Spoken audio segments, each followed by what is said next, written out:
We can hear you. Great. Okay. Thank you for those joining. Today we're going to talk about using data science to analyze your Snowflake data. And so I thought I'd start with a little bit of a background and overall, who is Zepl? I'm going to spend very little time on some slides just to get some familiarity, and then we've got Zach on the line to show us a demo. So with that being said, why don't we talk a little bit about the Zepl story? Zepl was founded in Lineage, and the roots come from the notebooking space and the human manual part of ML, which began in 2014 when we created open source Apache Zeppelin, which was built for the individual data scientist, laptop, and it grew in popularity. Today, there's well over 500,000 users of Apache Zeppelin. And in 2016, it was clear that creating a more commercialized product and platform made sense, and we were founded in 2016. In 2018, the Zepl data science and analytics platform was launched, and we've seen a massive uptick with well over 15,000 signups. And in 2019, we had the Snowflake and Zepl partnership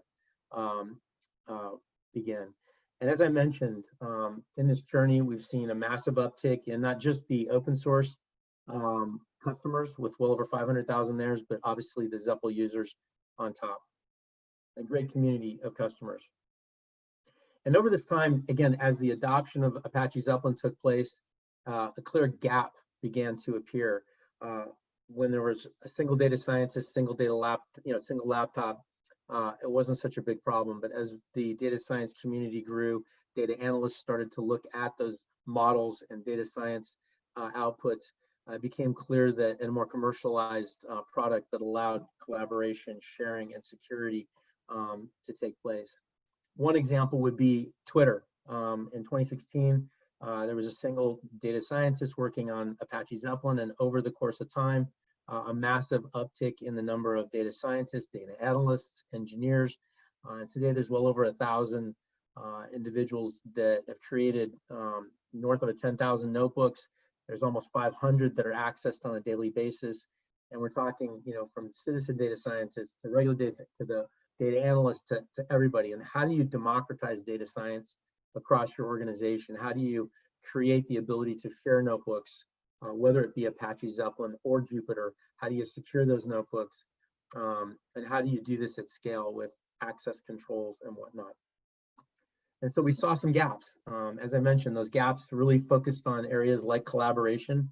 Neither Apache Zeppelin or Jupyter offer what we call enterprise-grade sharing capabilities, uploading and downloading from GitHub. Obviously, credentials, whether it be Snowflake or other, are exposed. The scalability, open source at the core, is highly unreliable. And from a DevOps perspective, we see a lot of companies where data scientists are spending an enormous amount of time keeping open source up and running, and probably not a good use of that time. The centralization, right? Notebooks, the analysts and have created some siloed areas and decentralized these notebooks. And so creating some centralization and the ability to scale this across the organization is massively helpful. And then the overall ML pipeline, as data science notebooks are built at that manual layer all the way out to that machine learning pipeline piece. And we'll talk about that shortly. And then the open source maintenance, we talked about that. And of course, security is at the core, out of the box. We have some great, security components and encryption built in, keychain, SSL, you got Okta, we've got all kinds of integrations that go on here. To talk about the architecture, I'll start at the core. We look at where customers are at. Obviously, Snowflake is a massive partner for us. We are on Partner Connect. So go up into your top right portion on Partner Connect button. You can basically go straight into the Zepl tile and launch a Zepl instance from your Snowflake data warehouse today. And so because we are a SaaS, we're born in the cloud, we deploy as a SaaS, we deploy in your VPC, and we can deploy as a VPZ, which is a virtual private Zepl or a dedicated VPC next to yours. And so the beauty of Snowflake is that we've got native integrations into Snowflake, secure native integrations into Snowflake. And at the core, because we are polyglot, whether you're writing in R, Python, Scala, we don't care. And then as the Snowflake data source, connector, we can connect into other data sources, whether you're looking at an SAP HANA, whether you're looking at, an S3, any data sources we work with and can help ingest and bring into the Snowflake data warehouse and work with the Zepl platform. Again, mentioned Partner Connect, a lot of the resource management and team and space management where you can create organizations, members, and a lot of those access controls are built into the product out of the box. And of course, the security and governance. And then again, as you start to do the data prep, data exploration, data collaboration, and as we kind of move forward into the things like training, serving, and overall model management. And because we have a lot of this DNA built into our open source, we have a massive community of users out there of Apache Zeppelin that are providing us a massive amount of input and feedback as we continue to build the future and the vision and the roadmap for Zepl. So, again, at the core, we work very closely with Snowflake, and because we're born on the cloud, we have a massive opportunity to help scale, whether you're moving up into massive memory models or not. So look at the model-driven enterprise. You look at BI tools, and sometimes people ask, well, I've got these BI tools and data science, but BI to us is kind of the static, structured, interpret the past, carefully plan, what happened. But as you move into data science, it's really what did happen, what will happen, and the overall on-the-fly, high speed.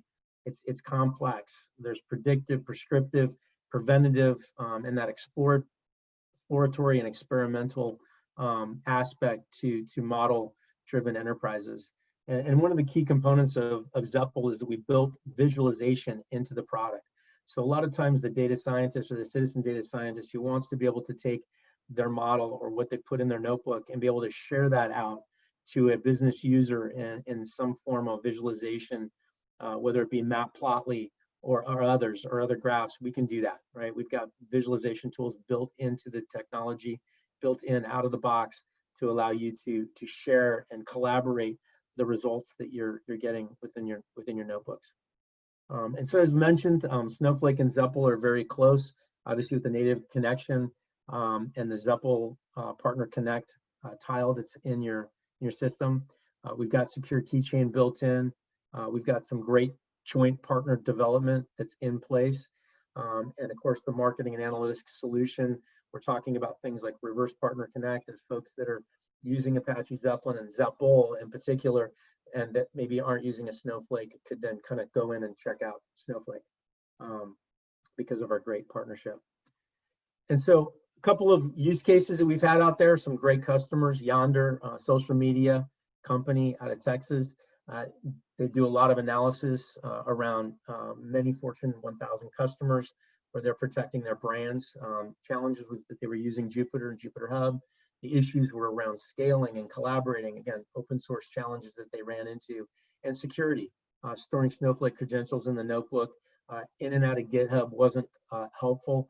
And when they started to take the amount of time and effort that some of their data scientists, data analysts were spending in order to keep Jupyter up, they realized that to allow them to focus on the job that they were hired for, their savings became not just their time and effort, but the amount of time they got stuff done. And so they had some annual savings that they put a raw call a conservative number on, and they also were able to see a massive increase in productivity.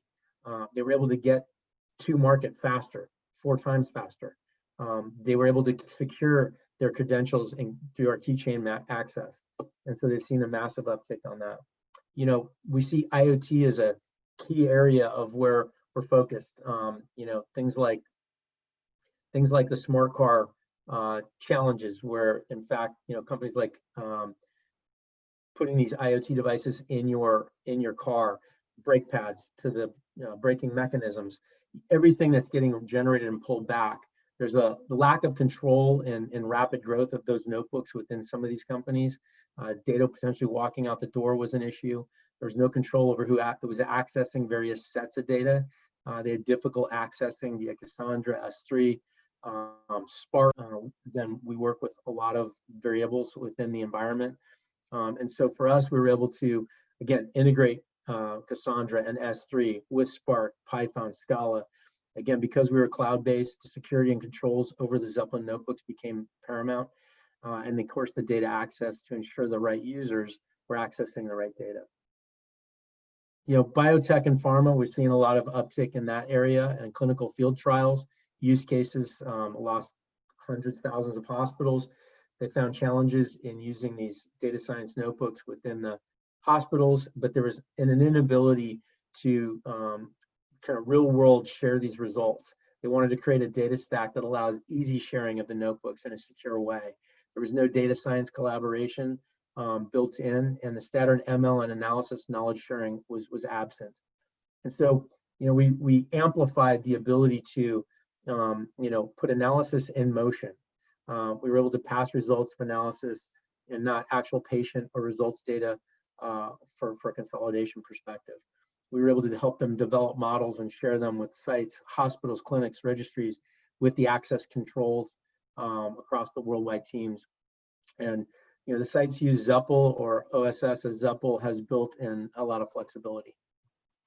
And then, I'd say if we look at the vertical markets that we focus on, that were very strong, technology's massive, automotive, again, the IoT, we'll call it use case, pharma, healthcare, insurance, and advertising, specific, areas around, new product development, security and monitoring within the technology vertical, research and development within automotive, as I used on the previous example, predictive maintenance.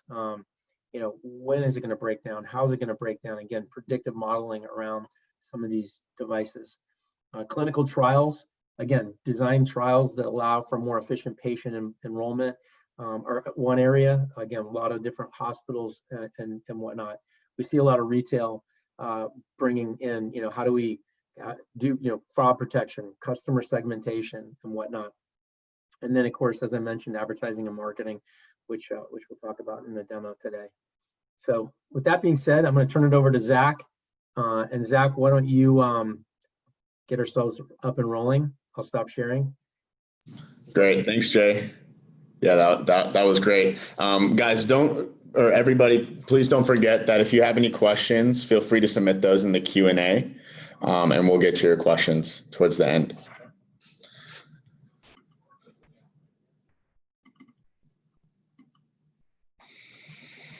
Excellent. All right, nice to meet you all. My name is Zach Shansky. I'm a solutions architect with Zepl. I'm really excited to be here and talk to you guys a bit more about, show you the product, talk about how we connect into your Snowflake data warehouse really, really easily. So I'm going to actually walk through what that process looks like. And then I'm going to get into our collaborative workspace and actually show you Zepl and the different capabilities that we've built around your common ML workflow. And then I'm going to move into showing you two different analyses around around our notebook workspace. So we have a really fun analysis around predicting Tesla's stock price based off of tweets that were liked that had Elon Musk's name in it, as well as a way to do customer segmentation analysis. And this is actually something that came from one of our customers, that they were running marketing campaigns and needing a way to group together different buyers on their website to target for their marketing ads.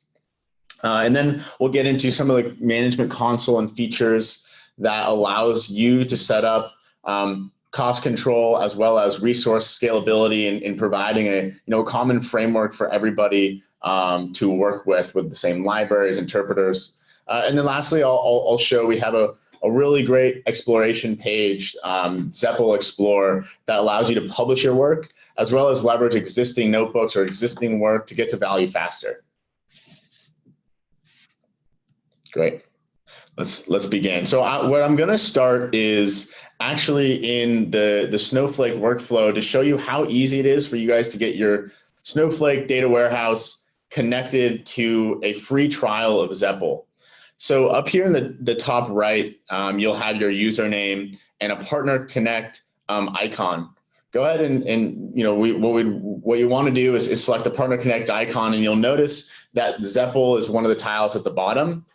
In order to interact with this and get your free trial started with Zepl, make sure that you are the proper role. So you have to be an account admin in order to interact with these tiles. So let's say maybe, perhaps people on this call aren't the account admins.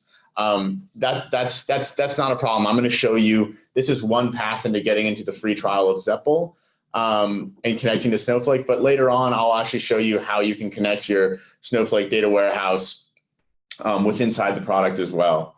So we'll go ahead and select Zepl tile, and you'll see that Snowflake is going to initiate the connection and just create a few assets for you. These assets really just make it easy to authenticate as a user and connect into your databases. Oftentimes, your admins will have already set up certain databases that they're leveraging inside of Snowflake, and we can tie into those as well. It's not limited to these assets only. Lastly, connect. Go ahead and activate your new Zepl account, and that'll drop you right into the Zepl homepage. You'll have to authenticate, which I've already done here, and that'll drop you right here into your workspace. If you don't have an account yet, not a problem. You can go ahead and sign up, and we'll send you an email, in a simple login process. Great. So for those of you that are maybe new to Zepl, this is the home page of our interactive or collaborative data science platform. You'll see that there are some recent work some notebooks that I've been working on towards the top here for easy access. There's ways to search across my data sets or my notebooks, as well as anyone else that's in this collaborative space. We want to make it really easy for you to find the content that you're looking for so that you can quickly collaborate and iterate on the science or projects that you're running. Scrolling down the screen here, you'll see that we have a few running resources. Behind the scenes, whenever you run a notebook, we have a self-contained container that provides a really nice out-of-the-box unified workflow so that what you're working on doesn't impact any other users as far as resource consumption. It also allows you to get up and running really quick with a workspace that has the same libraries as everybody else. You can always import new ones, but we want to make it a seamless way to share information, share code, share results. And then lastly, down here towards the bottom of the screen, you'll see a number of different spaces that we have created. Within Zepl, we have this concept of spaces, which is a logical way to group your notebooks together. Typically, what I've seen from our customers is that they'll group notebooks based off of a certain model that they're building in one of these spaces, or maybe they'll create a specific team or project that they're working on that they need to have access to specific users. So if I drill in or actually create a new workspace, you'll notice that we'll ask for a name, a description, and then what we can do is start to bring in some of your existing work. So we don't want to make it difficult. We want to make it easy for you to bring in work that maybe you have stored notebooks on S3, or you have stored notebooks in GitHub or Zeppelin already. We want to make it really, really simple for your users to bring that existing work into the platform. And if I were to go and drill down on one of these workspaces, I actually created one called Machine Learning on Snowflake Data. And I need to log in here.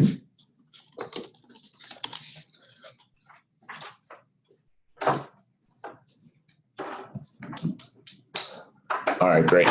Let me go back and open up this space here called Machine Learning on Snowflake Data. I created that for this webinar, and what we can do here is this is where we can start to control who has access, fine-grained access to each one of these notebooks. You can do this at the notebook level, or you could do this at the space level. And what I'm going to show you is what do our access controls look like. So everybody in my organization, I could set a level of permission for everybody in my demo organization. Or maybe I have a specific team, like an engineering team, or I have a a data science team, we can add members to that team and give them permissions, or maybe I want to give Jay access to this workspace. And if users, teams, organizations, here are all of the critical access controls that we provide. I want Jay to have a collaborative access. So I want him to be able to do everything with these notebooks, view them, add them to his own spaces, run these notebooks so that he can, update the analysis. One of our customers, Yonder, they came to us and they said, oftentimes we have these problems where certain people will be working on their experiments or writing code in their notebooks, and it lives on their laptop. And we get these fire drills where 3 o'clock at night, a customer calls us from Europe and they say, hey, we need these reports immediately. Well, the reports only live where the notebook is, and that happened to be on their either in a Git repository or on their local machine. And through providing user access controls like this and standardizing on where all their notebooks live, they've been able to mitigate and get in front of their customers to actually deliver those reports from anyone in their organization much quicker. And lastly, you'll have probably an admin type role, which will have management access to share and delete things at the space level, or delete notebooks and so forth. Great. So we have this shared concept of spaces, which now has access control around who can do what. Let me go ahead and actually jump into one of these notebooks. I want to start with our Tesla stock and tweet analysis. I've got that pulled up here, where the first thing that you're seeing, this image that you're seeing, is JavaScript that's rendering a video. The reason why we put this up there is, one, it looks cool, obviously, but two, these notebooks can be very interactive. You can put inputs in them. You can change visualizations on the fly. You can run multiple different languages all within the same notebook. So here you're seeing JavaScript being rendered. We can leverage R, Python, Scala, SQL, and you'll see a few of those flavors in the notebooks that I'm going to show you here. All right. So the first thing that anyone's going to want to do when they run an analysis is going to set up their tool sets. So we provide a tool set and an open framework for anyone to bring in or import their own custom libraries. Out of the box, we have default interpreters that will provide around 20 to 30 of the most commonly used Python or R libraries, depending on which language you would like to write in. You can use both those languages all within the same notebook. In this case, we're importing libraries through Python. All right, we're going to get our environment set up, and then the next thing we're going to do is actually import data. And you can see here that we have a data source being imported within this paragraph. Why, why does this matter? Why am I even talking about importing data? Well, traditionally there is a common way to add data within or connected data sources in your notebooks, and that would be putting your username and your credentials all within the notebook. Maybe you end up committing that back to a central Git repository, and now there's a serious security concern around your credentials being exposed to anyone in your organization or hopefully not outside your organization. What we've done is we've created this abstracted layer that is secure and reusable for data sources. So if I scroll over here to the side panel, you'll see a data icon, and you'll notice that I have this sfdemo.db notebook attached. Data source attached to my notebook. You can, you'll also see down here that there are multiple data sources that are created for my organization. And we can actually add multiple data sources into the same notebook, so that if we need to do any sort of correlation, or we want to bring in multiple data streams into the training phase of building a model, we can do that really easily. Lastly, what I want to show you is, those security credentials will get encrypted and stored in a tokenized way so that all access to data sources is handled in the proper way. If my Zshansky user doesn't have access to this specific database, then we won't pass the connection, right? You'll fail because you don't have access to those things. And lastly, these are all repeatable or reusable for users. So you don't have to run down the hall to your data engineer or your admin, your IT staff, and say, hey, every time you need access to a new data source, you don't have to run down the hall to have them like authenticate you. You can have them set this up once, and then all users get to authenticate here within this interface. Lastly, there are a few other data sources that you can connect to beyond Snowflake. I want to highlight these as a high level of, you might have some data in S3, you might have some data in Snowflake, and you want to bring those all together within the notebook and make that really simple. Excellent. Let me go ahead and minimize that. What happens, the next thing that I would do is probably start my experimentation, right? Or my data exploration. You'll notice here that we have brought in some data from Snowflake, and we're actually storing it in what's called a pandas data frame in Python. And that variable is being leveraged here. Some users might be more familiar with SQL, but you can actually key into use SQL right in line inside the same notebook that you're executing Python, and leverage that data frame that already has all of your data. So this might be easier to extend to an interactive view for users beyond just the data scientists. And then we have these visualizations built in. You can leverage. On the right side, you see that we have Seaborn as one of the libraries that's rendering a visualization, but we also have these built-in packages where you can interact with the visualizations, and maybe I want to change this to an area chart, or maybe I want to start to use a Plotly chart. We can do that here too, where now you actually have all of the features built into the UI for leveraging Plotly, which is a nice front-end visualization, which is slightly different than something like matplotlib, which would render via Python.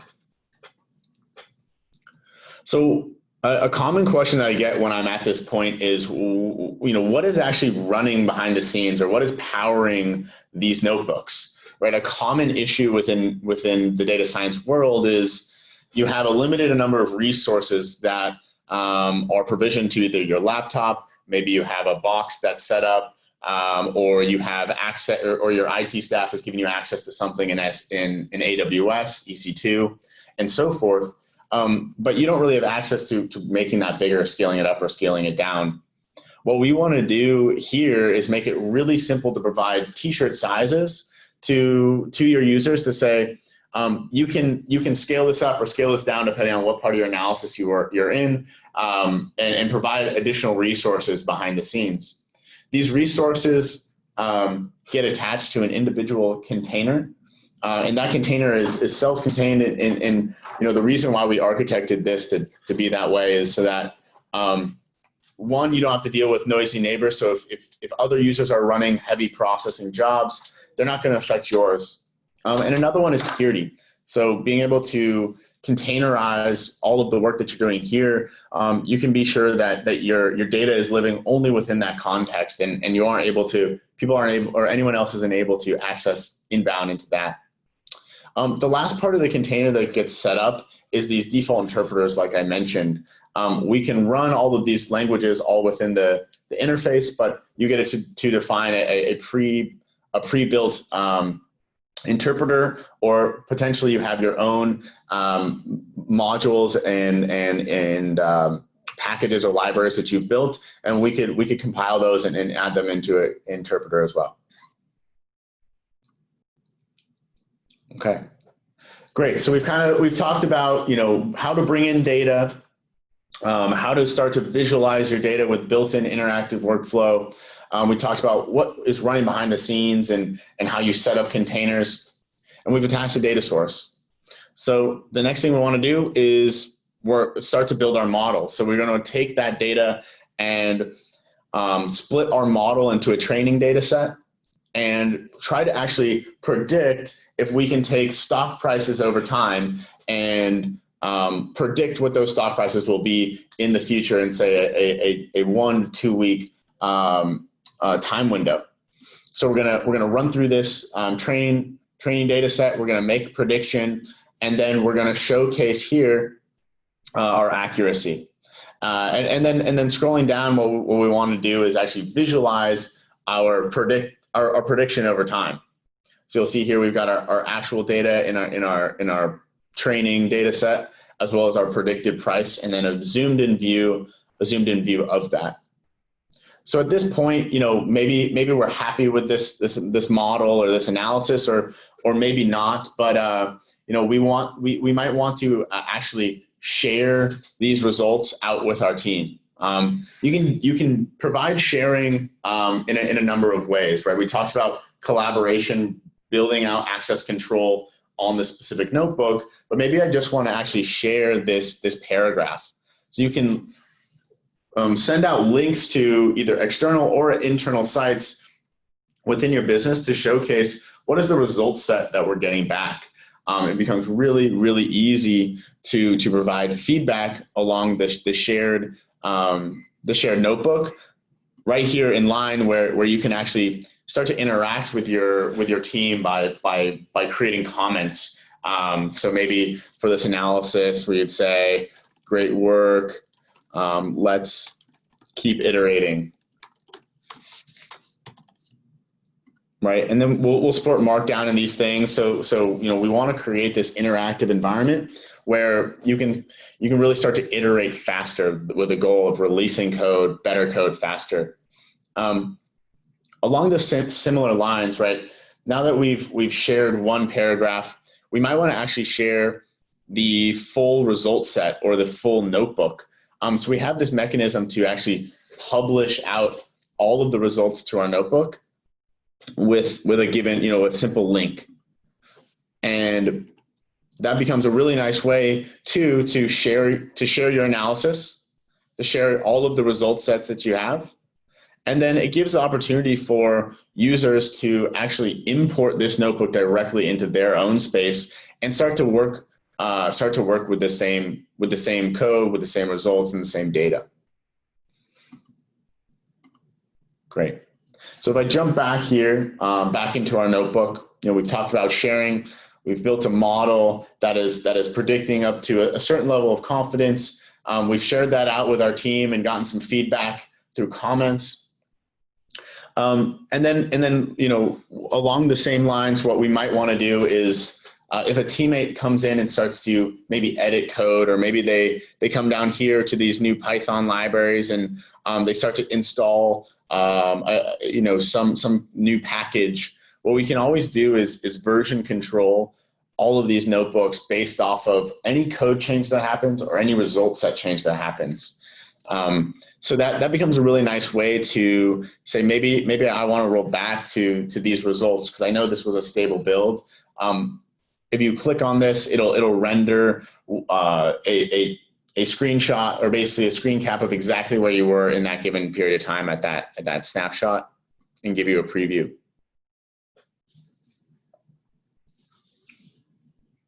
Great.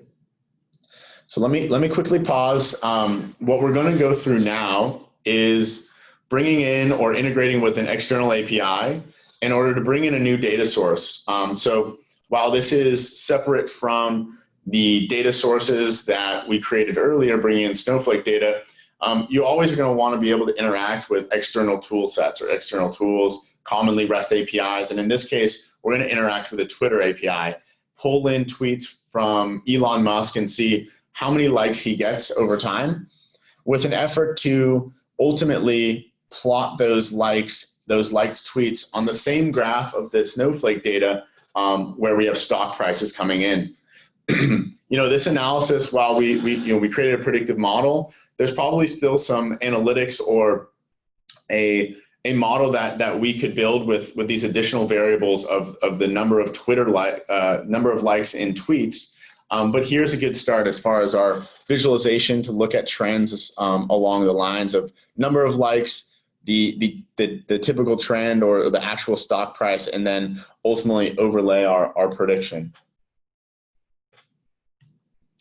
Now, what I've showcased is one example of a potential analysis in a notebook. If you guys are familiar with, if everyone is familiar with maybe the open source notebooks like Apache Zeppelin, this would probably look familiar to you. But if you're more familiar with, say, Jupyter notebooks, we have multiple ways to render or view these notebooks. One is it look and feel more like Jupyter. So we have both open source engines built directly into the platform. So this would look more like your Jupyter type notebook. But what a lot of teams actually need is a way to showcase reports and share those reports out to external users beyond just their data science team. So maybe you have Power Data analysts, or you have like a management report that you need to run on a schedule and deliver. Well, the best way to do that is actually use our built-in scheduler to run your analysis on a given schedule. You can use your presets, or if you have you can leverage a specific cron job expression to run every minute, every hour, every Monday at 6 a.m. And that will run this notebook on a given schedule. And then sharing this out as a published notebook can be a really effective way to getting your reports out to your management or people who maybe wouldn't want to interact with code.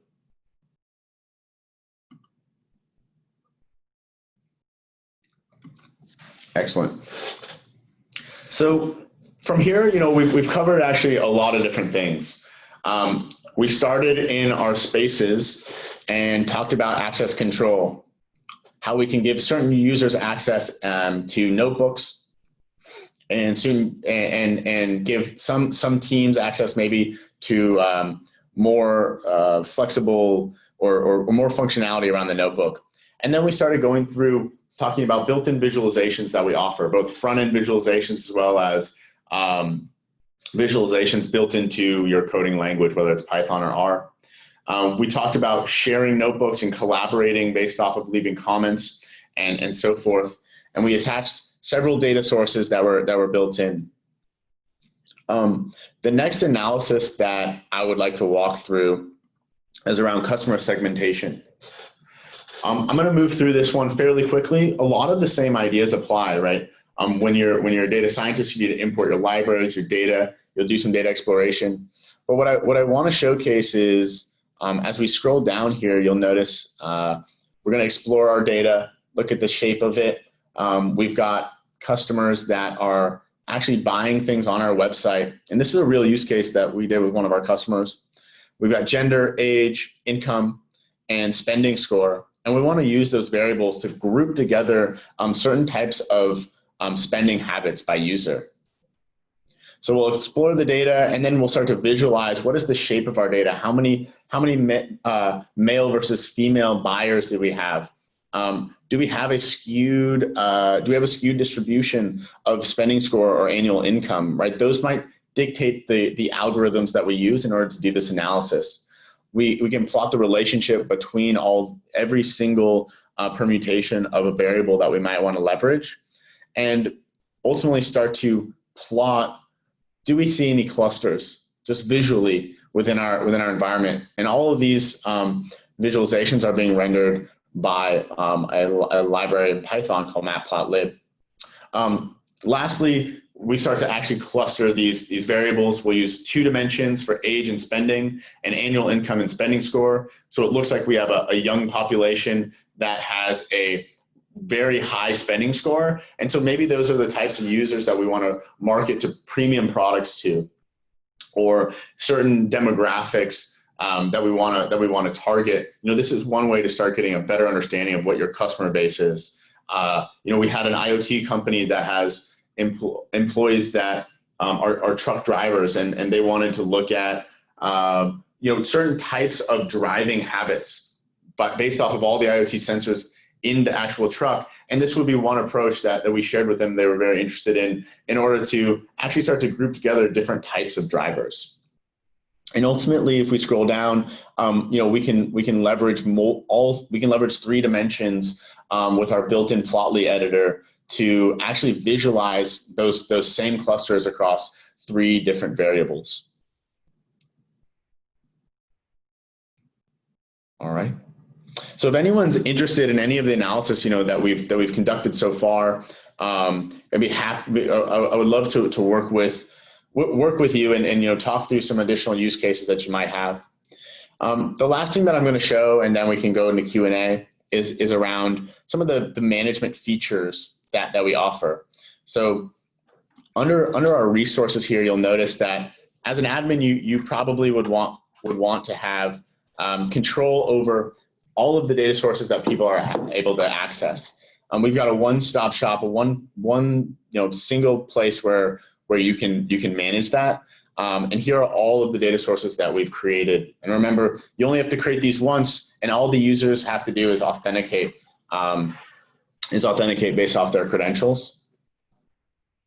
You have fine-grained controls around resources. So if we wanted to have a specific resource, like a good example would be, I only want all of my users to have access to the smallest workload.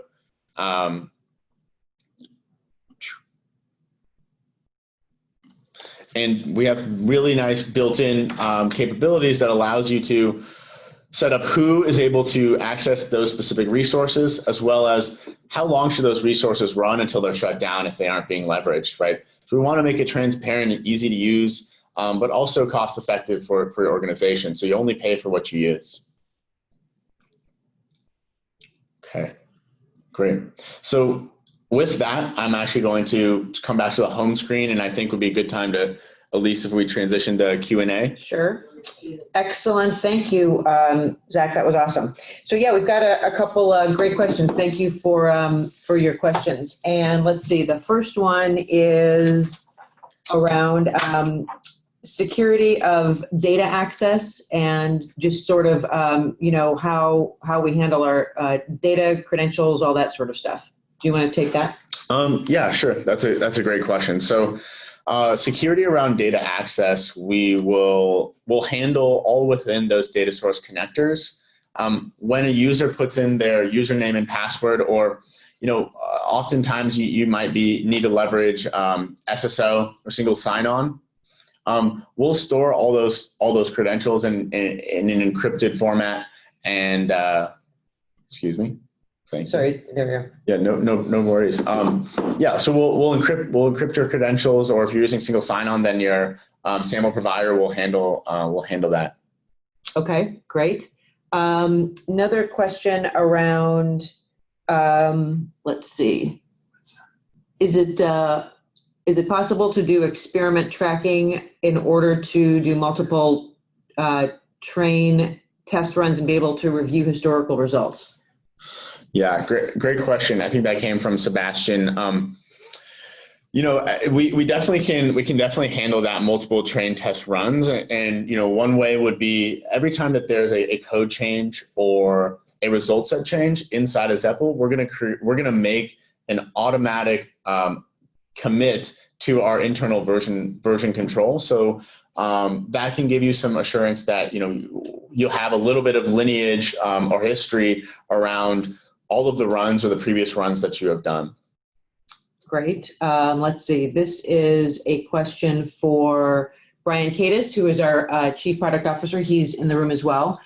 So somebody asked, why is Snowflake so much easier for Zepl to work with than other data sources, such as, say, Redshift, and are those reasons different for like on-prem systems like Teradata? Sure. So one is that we've productized the integration with Snowflake, which we haven't gone to that level with other data sources. And obviously, when you're talking in the cloud, everything is cloud to cloud, and everything from the security to the templates to the data sources to the notebooks, everything end to end has been built seamlessly across the whole spectrum. But we support, as Jay showed in the what I call the rainbow slide earlier, we support many data sources and continue to add more all the time. We do. Great. Let's see. We also had a question around pricing. Jay, do you want to just kind of give an overview of sort of how we price and how that works? Sure. So very similar, in fact, very much like Snowflake. We have a consumption-based model. So as we talked about, you can come into Zepl free for $400 up to 30 days. Once you fall in love with the platform, again, we only charge on what you use. So when you're running notebooks, the platform, you're getting charged, and when you're not, you're not. And so we have kind of three models. One is professional, which is obviously supports various key components and functionality. We have enterprise, and we have what we call virtual private Zepl. And this is in cases where customers may want to put Zepl into their VPC and potentially not consume it as a SaaS. And then we have, credits based on very similar to, like I said, Snowflake. So if you're familiar with Snowflake, you'll be very familiar with Zepl. Awesome, thank you. And then one question, this is for Brian Katis. Is there an AWS Redshift data source available, or can the Postgres data source be used and passed along in config values for a Redshift connection? Yes, it would actually be the latter. So it would be the Postgres that we would use. Excellent.